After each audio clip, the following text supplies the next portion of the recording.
In this video, we're going to learn about solving two-step equations. Isolate the variable by adding or subtracting first.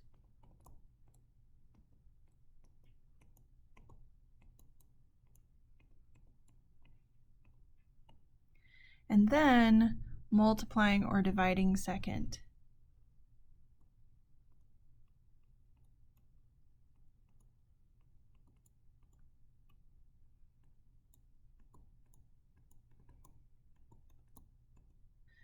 You always want to make sure your answers are correct by checking your answers via substitution.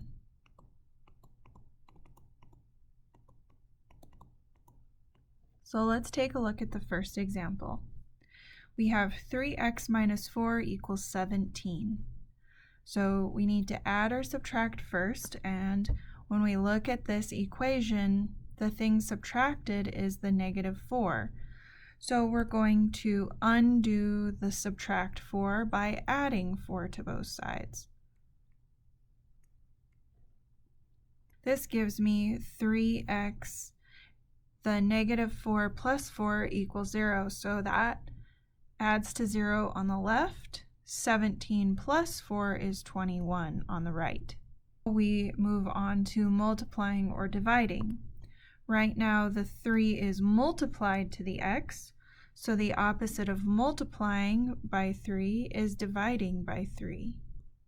Whatever we do to one side, we do to the other. 3 divided by 3 gives you 1, and x equals 21 divided by 3, or 7. Now we need to check our answer. We take the original equation we were given, but where there was an x, we leave a blank spot where we're going to do our substitution. And we want to see if our solution, which was 7, works in our substitution. 3 times 7 is 21 minus 4, and now we need to check, does that equal 17? 21 minus 4 is 17, so we get 17 equals 17, which is correct. In example 2, we're given 13 equals 1/4 x plus 5. First we do are to add, subtract. The side we're trying to isolate is the right side, and we have an x there that we're trying to isolate. So first we look for adding and subtracting, which we have this plus 5, so the opposite of that is subtracting 5. Whatever we do to one side, we must do to the other, and so we subtract 5 from both sides.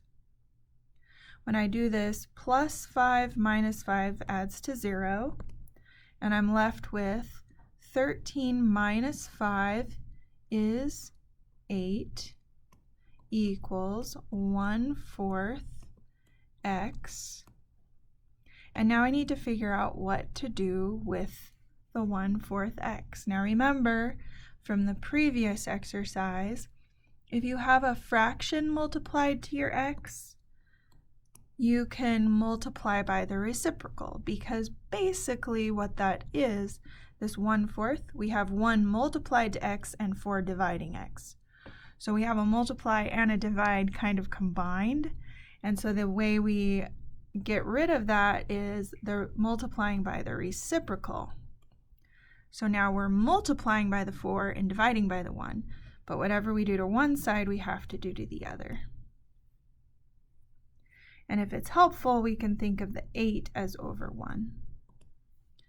So if I have 4 times 1 over 1 times 4, that will give me 4 over 4, or 1x. And remember, we don't have to write the 1 in front, so it's just x.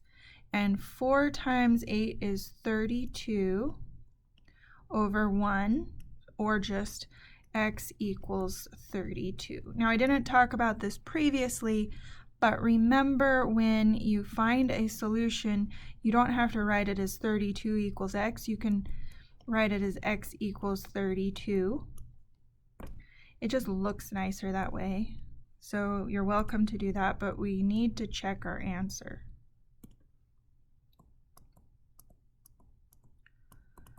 So we substitute that 32 back in. So 13 equals 1 over 4. Set of parentheses, we substitute the 32 in, plus 5. And now, if I think about this 32 over 1, then I have two fractions multiplied together. So this gives me 1 times 32 over 4 times 1, which is just 32 over 4, plus 5. And we want to check to see if that's equal to 13. Does that equal 13? Well, 4 times 8 is 32. So if I divided 32 by 4, that would equal 8. So 8 plus 5, does that equal 13? 13 equals 13, so we're good. This is the solution, x equals 32.